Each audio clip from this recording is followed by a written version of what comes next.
नियम है, आज भी नीति नियम। जिसके घर में संपदा की कमी होती है, जिसके घर में कर्जा बढ़ जाता है, लक्ष्मी नहीं आती, बहुत टेंशन की जिंदगी जीता है मनुष्य, व्यापार चल नहीं रहा, बहुत तकलीफ का जीवन चल रहा होता है, तो आज भी नियम है महाराज, आज भी नियम।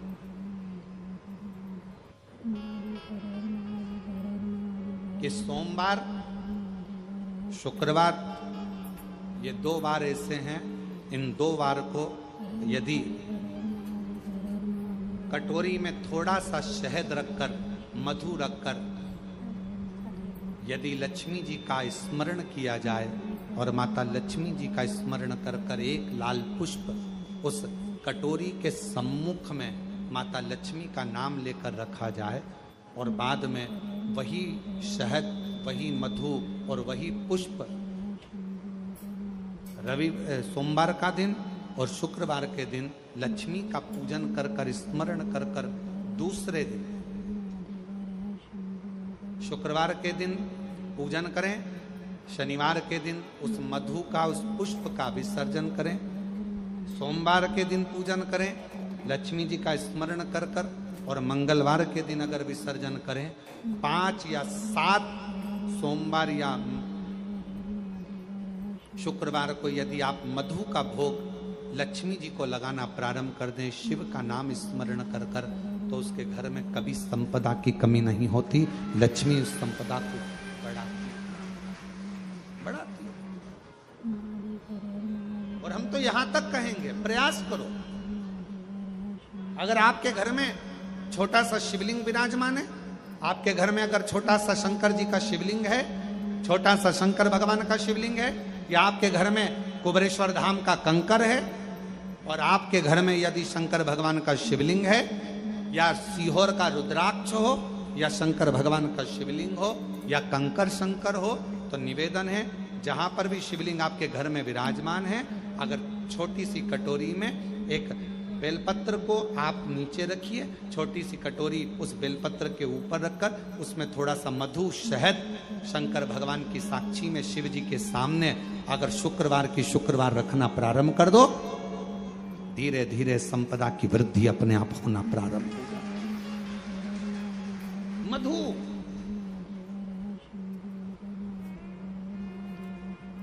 छठ के दिन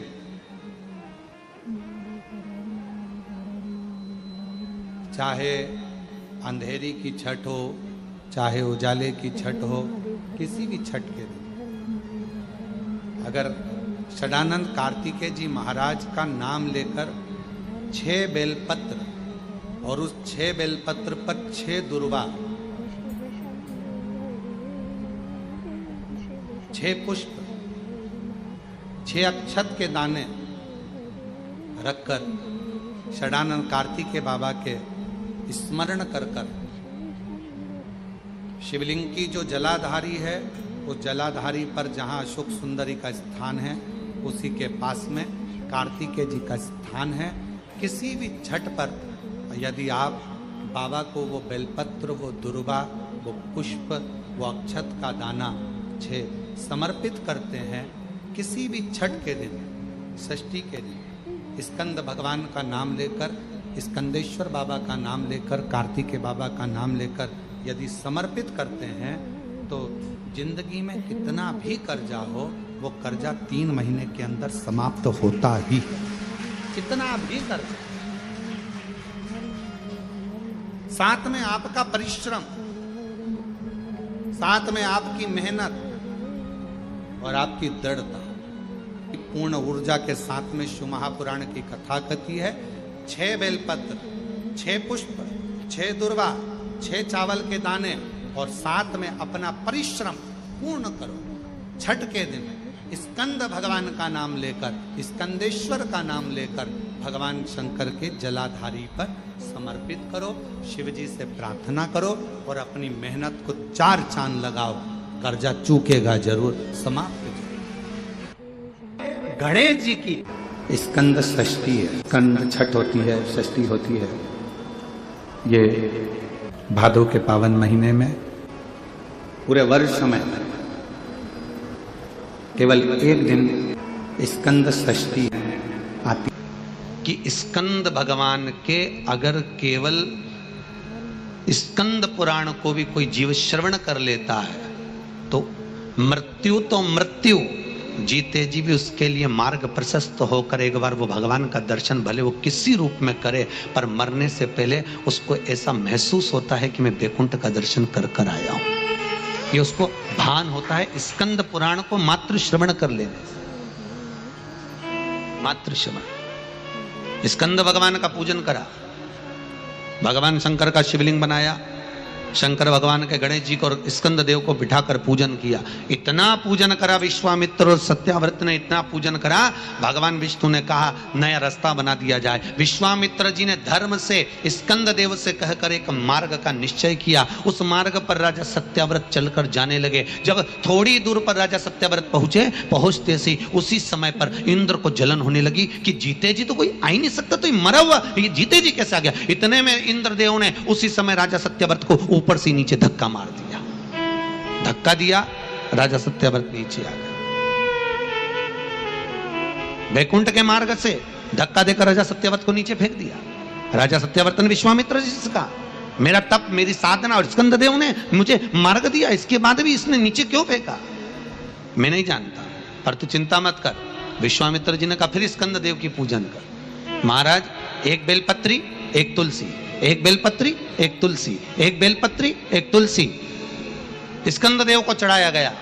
और जब बेलपत्र और तुलसा चढ़ाया गया स्कंद देव प्रसन्न हो गए महाराज, और प्रसन्न होकर कहा भगवान नारायण को याद किया। भगवान विष्णु ने कहा मांगिए क्या चाहिए। स्कंद देव ने कहा एक काम करो, बैकुंठ तो दुनिया जाती है, इनके लिए अलग बैकुंठ का निर्माण करा जाए, अलग से बैकुंठ बनाया जाए। बैकुंठ लोक और मृत्यु लोक के बीच में एक बैकुंठ बना दिया गया और उस बैकुंठ पर मार्ग प्रशस्त करा सत्याव्रत के लिए।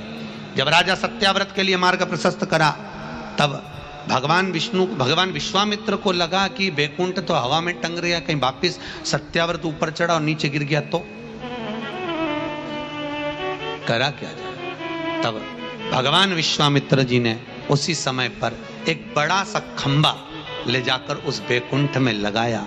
खंबे को लगाया, सत्याव्रत ऊपर गया। जाने के बाद जैसे सत्याव्रत ने प्रणाम करा, प्रणाम करते ही बैकुंठ का दर्शन करते ही एक अश्रु उस खंबे पर गिरा। उस खंबे पर गिरते ही वो अश्रु के खंबा स्पर्श होने से नारियल का वृक्ष प्रकट हो गया। भगवान उसी समय माता पार्वती ने कहा स्कंद देव भले लोग गणेश जी का पूजन करे, प्रथम गिनती में गिने, पर तू हर कलश के ऊपर तू ही विराजमान मिलेगा। और स्कंद देव उस नारियल के रूप में विराजमान हो गए महाराज। उसके लिए बैकुंठ का रास्ता दूसरा बना दिया जाएगा और वो जीते जी बैकुंठ जीते जी। आज स्कंद षष्ठी है, तो आज के ही दिन स्कंद षष्ठी के ही दिन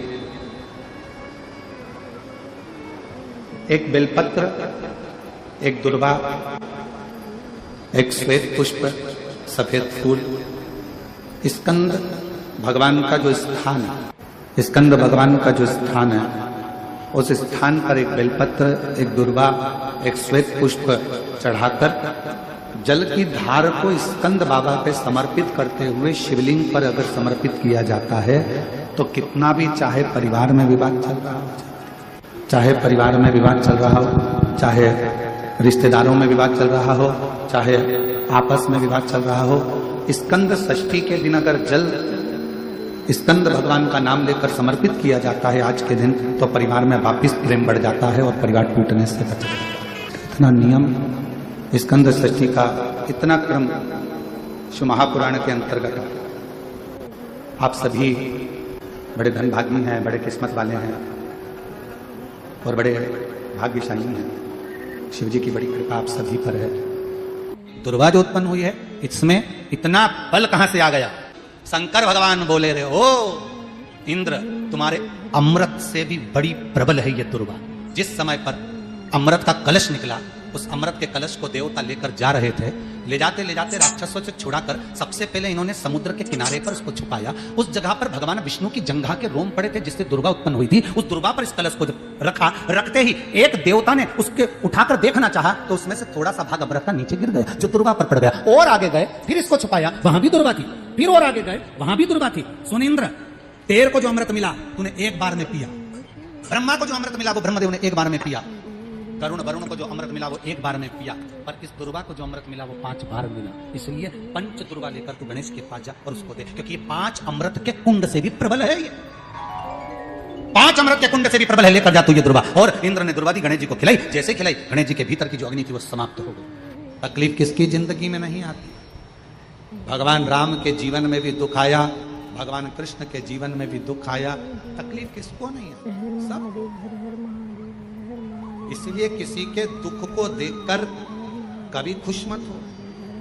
जरा सा किसी के ऊपर तकलीफ आई और सब लोग मिलकर चर्चा करने लगे, अच्छा हुआ, बहुत बढ़िया हुआ, ऐसा तो होना ही था, इसने तो ऐसा करा, अच्छा हुआ।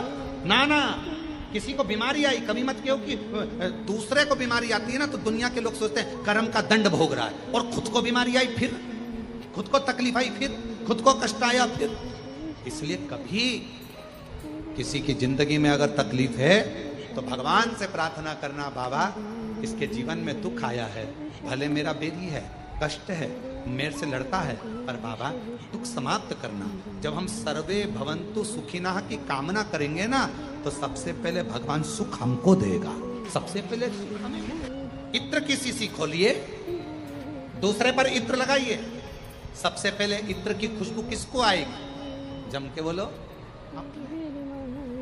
हमारा हाथ सुगंधित होगा क्योंकि हमने इत्र की शीशी खोली है। पहले सुगंध हमको आएगी, सामने वाले को बाद में, क्योंकि इत्र की शीशी हमने खोली है। हम जब दूसरे के लिए अच्छा बोलना प्रारंभ करेंगे तो सबसे पहले परमात्मा हमारा अच्छा करना प्रारंभ कर देगा। अच्छा महाराज का महापुराण वर्णन करती है, किसी भी छठ के दिन, चाहे अंधेरी की छठ हो चाहे उजाले की छठ हो, अगर कडानंद कार्तिकेय जी महाराज का नाम लेकर 6 बेलपत्र पर 6 दुर्वा, 6 पुष्प, 6 अक्षत के दाने रखकर कडानंद कार्तिकेय बाबा की स्मरण कर शिवलिंग की जो जलाधारी है, जलाधारी पर जहाँ अशोक सुंदरी का स्थान है उसी के पास में कार्तिकेय जी का स्थान है। किसी भी छठ पर यदि आप बाबा को वो बेलपत्र, वो दुर्वा, वो पुष्प, वो अक्षत का दाना, स्कंद भगवान का नाम लेकर, कार्तिकेय बाबा का नाम लेकर यदि समर्पित करते हैं, जिंदगी में कितना भी कर्जा हो, कर्जा 3 महीने के अंदर समाप्त होता ही। साथ में आपका परिश्रम, साथ में आपकी मेहनत और आपकी दृढ़ता। लोग सोचते हैं कि हमने शंकर जी को बेलपत्र समर्पित कर दी, कर्जा चूकेगा, पर साथ में मेहनत भी करना। अगर आपके घर में छोटा सा शिवलिंग विराजमान है, या आपके घर में कुबरेश्वर धाम का कंकर है, और आपके घर में यदि शंकर भगवान का शिवलिंग है, या सीहोर का रुद्राक्ष हो, या शंकर भगवान का शिवलिंग हो, या कंकर शंकर हो, तो निवेदन है जहां पर भी शिवलिंग आपके घर में विराजमान है, अगर छोटी सी कटोरी में एक बेलपत्र को आप नीचे रखिए, छोटी सी कटोरी उस बेलपत्र के ऊपर रखकर उसमें थोड़ा सा मधु, शहद, शंकर भगवान की साक्षी में शिव जी के सामने अगर शुक्रवार की शुक्रवार रखना प्रारंभ कर दो, धीरे धीरे संपदा की वृद्धि अपने आप होना प्रारंभ होगा।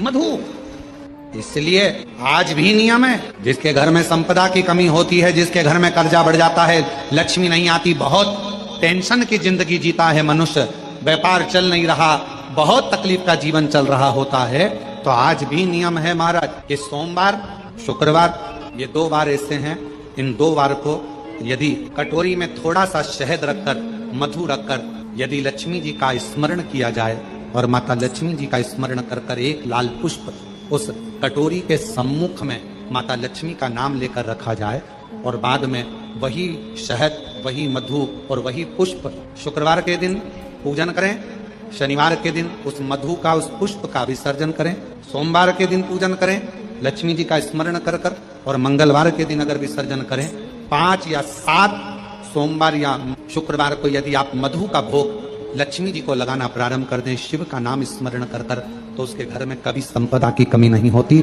लक्ष्मी उस संपदा को। तो यदि नारायण भगवान को भी प्रसन्न करना है तो मुख से क्या कहना पड़ेगा? नमस्तुभ्यम कहते हैं तो आपको लगता होगा कि शंकर भगवान खुश होते हैं, पर शिव महापुराण की कथा कहती है श्री शिवाय नमस्तुभ्यम जब हम बोलते हैं ओम नमः शिवाय जब हम बोलते हैं, नमः शिवाय जब हम बोलते हैं, शंकर जी को एक लोटा जल जब हम चढ़ाते हैं, तो शिव जी से ज्यादा प्रसन्न भगवान नारायण हो जाते हैं, भगवान विष्णु। तो यदि नारायण भगवान को भी प्रसन्न करना है तो मुख से क्या कहना पड़ेगा? श्री शिवाय नमस्तुभ्यं। भस्म का श्रृंगार, भस्म का दर्शन और भस्म धारण करना, ये भगवान शंकर की अविरल भक्ति है। और मेरी जीजियों, मेरे जीजाओं, बेटियों, बेटाओं, मेरी माताओं, मेरे बुजुर्ग, मेरे माता पिता तुल्य जितने भी भाई बंधु बैठे हैं, आप सबसे निवेदन करूं, ज्यादा नहीं तो प्रयास करा करो अपने घर में काशी की या उज्जैनी की या जो भी बड़ा शिवालय हो, वहां की थोड़ी सी भस्म अपने घर में होना चाहिए। क्यों? कभी कभी हफ्ते भर, 15 दिन, 20 दिन, 25 दिन में वो भस्म यदि हमारे कंठ पर, मस्तिष्क पर या अपनी जो अच्छी जगह है, कोई फैक्ट्री है, कोई दुकान है, कोई व्यापार है, कोई व्यवसाय है, अन्य जगहों पर कोई कह देता है इसने टोना कर दिया, कोई ने कहे उसने टोटका कर दिया, कोई ने कहे इस पे कुछ ने कोई जादू कर दिया। ना ना ना, शंकर की भस्म अगर किसी घर में है, शिव के शिवलिंग पर चढ़ी हुई भस्म यदि आपके पास में है, तो दुनिया का ना तो कोई टोना हो सकता है, ना कोई टोटका हो सकता है, ना कोई हवा हो सकती है, ना कोई हानि। शिव भस्म में वो बल हो, शिव भस्म। शंकर के भस्म का दर्शन, भस्म का श्रृंगार का दर्शन, शिव की चढ़ी हुई भस्म का स्पर्श, या शिव महापुराण की कथा कहती है कोई अपने मस्तक पर यदि भस्म धारण कर कर जा रहा हो, शंकर की भस्म लगाकर जा रहा हो, उसके मात्र मुखाग्रविंद का दर्शन या उसके शरीर से हवा स्पर्श कर कर भी अगर हमारे शरीर को छू जाती है तो भी हमारा कल्याण निश्चित हो जाता है। भस्म का इतना प्रभाव शिव पर चढ़ी। नारद ने भगवान शंकर को प्राप्त करने के बताए हैं। उसमें पहला सूत्र है त्रिपुंड धारण करना, और त्रिपुंड भगवान देवादिदेव महादेव को लगाकर, भगवान शंकर को समर्पित कर कर उस त्रिपुंड को अपने मस्तक पर धारण। सत्यम शिवम, जम के बोलो तीसरा सुंदर। जब जीवन में सत्य अगर प्राप्त हो जाता है तो शिव अपने आप मिल जाता है, और अगर शिव मिल गया तो जीवन अपने आप सुंदर बन जाता है। उस जीवन को सुंदर बनाने के लिए हमको कहीं जाने की जरूरत नहीं पड़ती। 4 बत्ती का लगता है ना, 4 बत्ती का दिया, क्योंकि हमारे यहाँ शुभ कार्य हो रहा है। 4 बत्ती का दिया। तुम्हारे यहाँ प्रतिदिन घर में आरती करते होगे तो जो घी के डब्बे में भींगी भींगाई बत्ती रखी रहेंगी, उसको निकाल के धर देते। बोलो सही नहीं गलत है? निकाल के धरी, माचिस से लगाई, तन मन धन सब कुछ तेरा, और आरती कर पुरा के, घंटी बजा के, भोग लगा के, शक्कर रख के, भगवान को प्रणाम करके चली जाते। अब तुम्हारे यहाँ सत्यनारायण भगवान की तुमने कथा करवाई, तो जो घी की बत्ती लगी वो तो लगी, उसके अलावा एक दिए में कपूर अलग से लगाया। मतलब कितनी बाती हो गई? एक घी की हो गई, एक कपूर की आरती हो गई। जजमान लोग यहाँ आरती करते हैं, उसके बाद में कपूर को फिर जला देते हैं। उसका कारण क्या? अधिकता में फल प्राप्त करना, अधिकता में फल देना।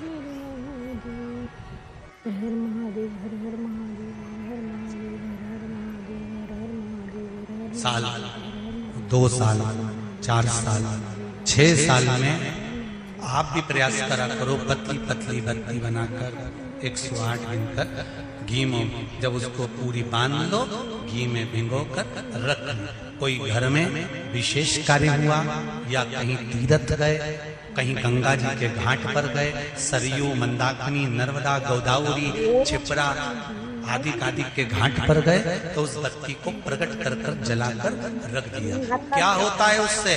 माता सती ने कौन सा पुण्य करा था जो शंकर भगवान के कंधे पर शव पड़ा हुआ था और शंकर नाच रहे थे?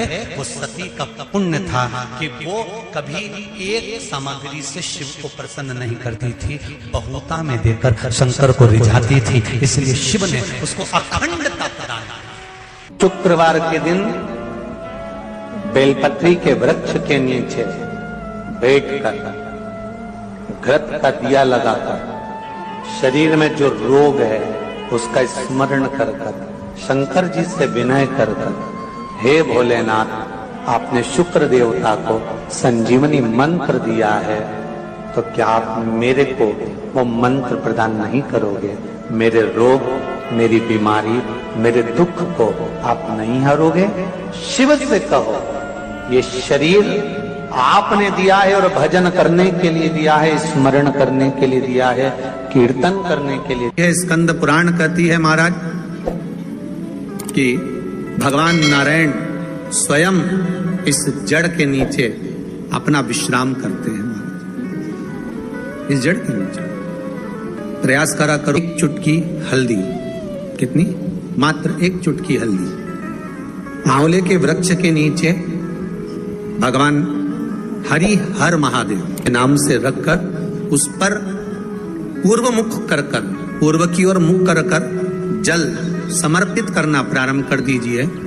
आप अगर प्रयास करेंगे, शुक्रवार की शुक्रवार करें या नवमी की नवमी करें, अष्टमी की अष्टमी करें, प्रदोष की प्रदोष कर लें। मन जब दो होने लगे तब एक श्वेत पुष्प लेकर उस सफेद पुष्प में थोड़ा सा हल्दी और कुंकू का लेपन कर कर किसी भी शंकर के मंदिर में, शंकर के शिवलिंग पर यदि ब्रह्मेश्वर महादेव का नाम लेकर उस फूल को, पुष्प को समर्पित किया जाता है, फूल को चढ़ाते समय, फूल जब समर्पित किया जाता है तो फूल का जो मुख है, जैसे ये डंडी है फूल की, और फूल का जो मुख है, जहां आप बैठे, इधर बैठे हैं तो इधर, उधर बैठे हैं तो उधर, इधर बैठे हैं तो इधर, फूल का मुख अपनी ओर होना चाहिए। उस भगवान शंकर के शिवलिंग पर ब्रह्मेश्वर महादेव का नाम लेकर यदि वो श्वेत पुष्प हल्दी और कुंकू लगाकर समर्पित करा जाता है तो व्यक्ति का मन बार बार डामाडोल नहीं होता और वो एकाग्र चित्त होकर अपनी मंजिल तक पहुंच जाता है। वो ब्रह्मेश्वर, एक कूलर का फूल, एक घंटी वाला जो देवी जी को फूल चढ़ता है, जायसोन का बोलते हो, गूलर का बोलते हो, जिसका भी आप फूल बोलते हो, पुष्प लाल कलर का होता है, उसमें घंटी जैसा होता है, उसमें छोटे छोटे दाने से निकले। केवल एक पुष्प मां भवानी को, जिस स्थान पर भगवान शंकर का शिवलिंग रखा हुआ है, ये जलाधारी जो है माता पार्वती जी का हस्त कमल है, किसी भी स्थान पर बैठकर एक पुष्प समर्पित कर कर मृत्यु मंजरी चक्र का स्मरण कर कर अगर नारी उस पुष्प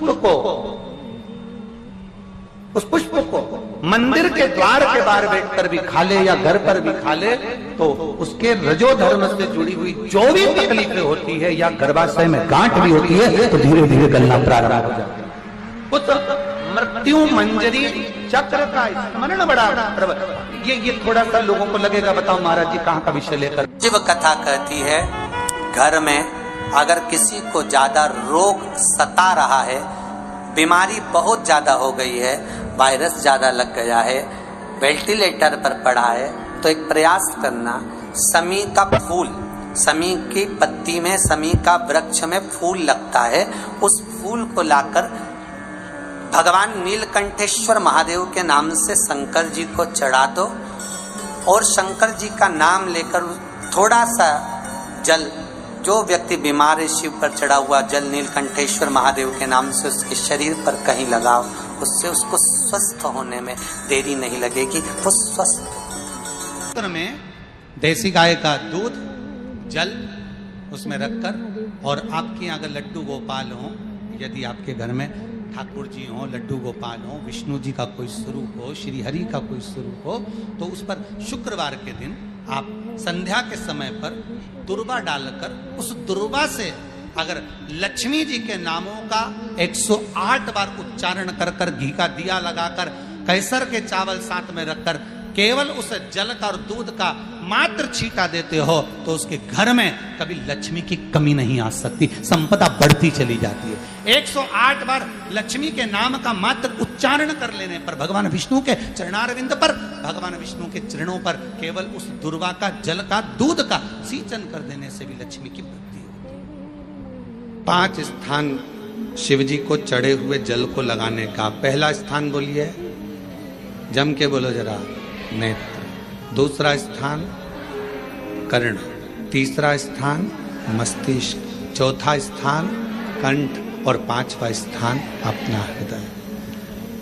मात्र ये 5 स्थान शिव जी के चढ़े हुए जल को आप अगर लगा लेते हो तो तुम्हारे ऊपर किसी ग्रह, चाहे शनि हो, चाहे राहु हो, चाहे केतु हो, चाहे मंगल हो, कोई ग्रह आप पर भारी नहीं रह सकता।